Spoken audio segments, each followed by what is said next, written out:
Welcome back, TCS viewers. We are out here today in Bragg Creek. We're going to shoot some autumn colors. That's the goal for today, find some beautiful colors. And we have a very exciting bunch of products to look at from Sony. So I want to talk to you about Sony's mirrorless full-frame camera that takes NEX glass. Yeah, it's this thing. We've seen this before. In fact, it's been out for a long time. The VG900, which nobody bought. But it is full frame. It does take NEX glass, and it does take beautiful stills, but it's in this, you know, gigantic video camera style body. So we're going to throw that in the garbage. But that was the first. This is what I want to show you guys today. The Alpha 7 and the Alpha 7R. Now, these things are hot, pocket-sized, full-frame cameras. We're going to take it out. We're going to shoot it. I want to see what these things can do. Now, we are very excited about the new Alpha 7 and 7R. They do some amazing things, but I know they're not the first full-frame mirrorless cameras on the market. You've got things like the Leica M9, the Leica M240, they're out, but you don't get autofocus, and you're using a rangefinder. And then you've got cameras like the Sony RX1, which take amazing photos, but we're talking fixed lens. This is exciting because we now have a system camera. Look at the size of that. Super compact. It's barely bigger than an NEX6 or NEX7. We get interchangeable lenses, and we are going to get full frame image quality. Not only that, but on the 7, you're getting 24 megapixels. On the 7R, you're pushing 36 without an anti-aliasing low-pass filter. So we're going to expect some huge image quality results out of these cameras. Now, we're out here looking for nice reds and yellows and stuff, and interestingly enough, although you've got all the other color things, contrast, saturation, we also do have an autumn leaf setting on these cameras, so we're going to give that a try. We're going to rock that. And I should mention too, Jordan has the Alpha 7. I've got the Alpha 7R. Now, Jordan is going to shoot this entire video that you're watching on the Alpha 7, so pay attention to it. Look for things like moire and aliasing. We think it's going to do a very, very good job. Sony usually do. We're expecting quality like an A99, but this will be a good test for it. So I just want to take a bit of time and talk about what's similar and what's different between the 7 and the 7R. Now, of course, we've already touched on the sensor being 24 versus 36 megapixels on the R, but there's other things too. Similarities first. They both have a very comfortable body design and a great grip. We both really like that. We've got great dials here too. These dials for changing aperture, shutter speed, and ISO on the back, they work really well.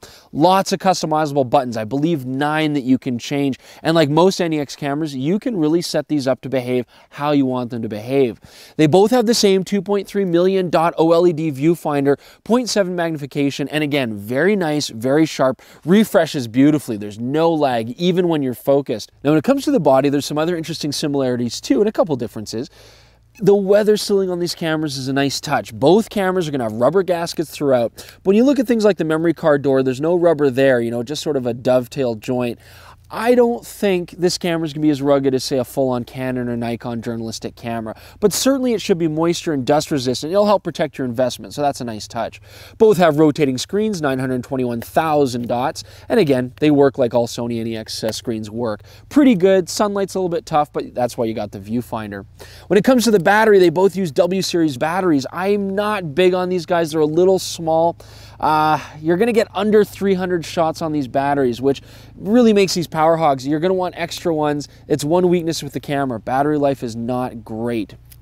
Otherwise, when it comes to construction, the 7R does give you full magnesium body all throughout. The 7 doesn't. You've got a plastic front, and some of the dials are actually plastic as well. Honestly, we've been using both. You can't even tell the difference. I don't think that's ever going to become a practical issue. All right, guys, so we want to have a look at what these sensors can do. We're going to test the resolution on the 7 and the 7R. Now, just to give things a good test, we got, you can't get any more stable a tripod than this. We've got a Leica 50mm Summilux on here. We're shooting at 5.6. It's going to be a very, very sharp lens with an adapter, of course, one of the strengths of these cameras. We're going to shoot that sign over there. We've got really fine text and just see what we can do. Now, to help you out, too, you've got things like peaking. You've got focus magnifiers. So it's very, very nice manual focusing on these 7 and 7R cameras. Let's take our shots and have a look here. All right, so take a look at these photos here. Now, the 7 at 24 megapixels, tons of resolution. I mean, it's exactly what we'd expect. And we can see a lot of the bigger text here. It's doing a great job. But now check this out. On the 7R with 36 megapixels without a low pass filter, I can zoom right in here. I mean, we're talking tiny text, and it's telling me that this section of snowshoe hair is not recommended between April 30th and November 30th due to wet conditions. I mean, that is insane that we can get in there and read that. 36 megapixels has an advantage. We're getting tons of detail out of both sensors. These cameras easily compete with cameras like the D600 and the D800. So this is why I love fishing and getting out in the outdoors. I mean, listen to that. You got the wind blowing through the leaves. You got the babbling brook behind us here. It's beautiful. Now let's wreck all that with terribly abrasive shutter sound here. Check this out. Oh, honestly, that is a big drawback on this camera. It's a loud, noisy shutter. You know, street photographers, this would seem like a great camera for street, and I'm sure it is, except people are going to hear you from across the street. You know, that being said, it makes sense. You do have to have a big focal plane shutter to cover that full frame. Still, maybe this would have been a good option to put an electronic capability in it, you know, if you needed silent shooting. That being said, with the shutter, you're going to get 0.08 of a second as a maximum speed, which is nice shooting in the sunlight, especially when your native ISO is 200, not 100. And flash sync speed on this big shutter, it's 160th. Not going to blow anybody away. You're not going to want to use this to, you know, compete with the sun with flashes. But for what it does, it works great. I just wish it was quieter. You know, in situations like this where my angle's awkward and I kind of want to shoot this one-handed, it would be nice to have stabilization.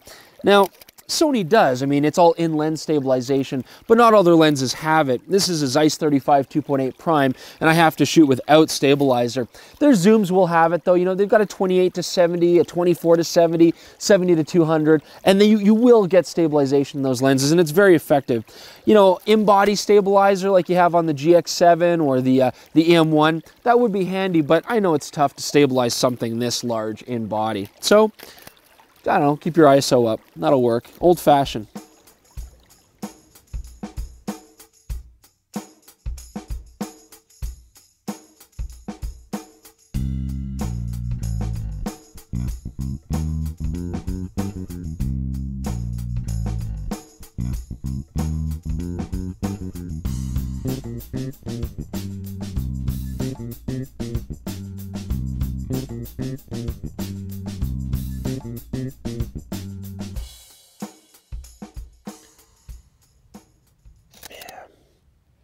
Easy exposure comp right on there with your thumb. These dials in general, they're so nice to use. I love the feel of the metal dials. All the controls are nice. The exposure lock switch here, very handy with your thumb. They laid out the camera well, and again, this grip, I've said it before, but it feels great. You don't feel like you're gonna drop it. One thing I don't like, I mean, they put the movie record button here. Your hand covers it, so it's safe. I mean, you're not going to bump it accidentally, but it's kind of awkward when you want to push it. And the shutter, that's another thing I don't like about this. The shutter, I wish it was a little bit more forward. I do feel like I got to pull my finger up to hit that shutter. You get used to it, just a minor point. All right, so we found a little patch of shade here. It's a good opportunity to get in the shadows and test the high ISO. Now already I'm gonna make some assumptions. I mean, we're talking full frame quality, you know, they're big sensors. I'm sure it's gonna do well. Starting here at 1600, we're gonna move our way up to the maximum of 25,600. Now we've also shot JPEG here, extra fine. We've turned off noise reduction. Because these cameras are so early to us, we don't have the option to shoot raw and process them yet, but it'll give us an idea. And again, as you can see here as we go through, we're getting very, very good detail still being held together. You're going to start to notice pattern noise forming at 1600 and 3200, and it gets higher up as we go. But overall, these cameras look like they're delivering quality very similar to something like D600s or D800s, 5D Mark IIIs. I mean, this is really giving you full frame quality in a small package. Now, these are the 7R files. Let's take a look at the 7, see if its lower megapixel count is going to make any difference. Now, because we've got 24 megapixels, we're going to get larger photo sites, and that's going to help us out in our high ISO. I'm going to go ahead and say this though, folks. Looking at it, the Alpha 7 does have better high ISO performance than the 7R. Just slightly, maybe half a stop better, but you can see it there, and that does make sense. Still, both of these cameras are going to deliver full frame image quality. You're going to get the high ISO performance you'd expect out of a full frame camera. You are going to love it. And the new Bion's X processor is helping us out here too. It looks like an improvement over the old NEXs. So I've been using the cameras for a little while, and focusing on them is good. It's quick, you know, not the fastest I've seen, but it's accurate. Here's an interesting point though that I'm finding. When I'm using the A7R, I'm actually only getting contrast detection autofocus, and I can only shoot 4 frames per second. Even though it's the higher end camera, it's actually the slower focusing camera. When you guys get the A7, even though it's the lower cost camera, you're getting 5 frames per second, and you're getting a hybrid contrast / phase detection autofocus. And it does make a difference. The A7 focuses quicker, and it does a much better job of tracking moving objects.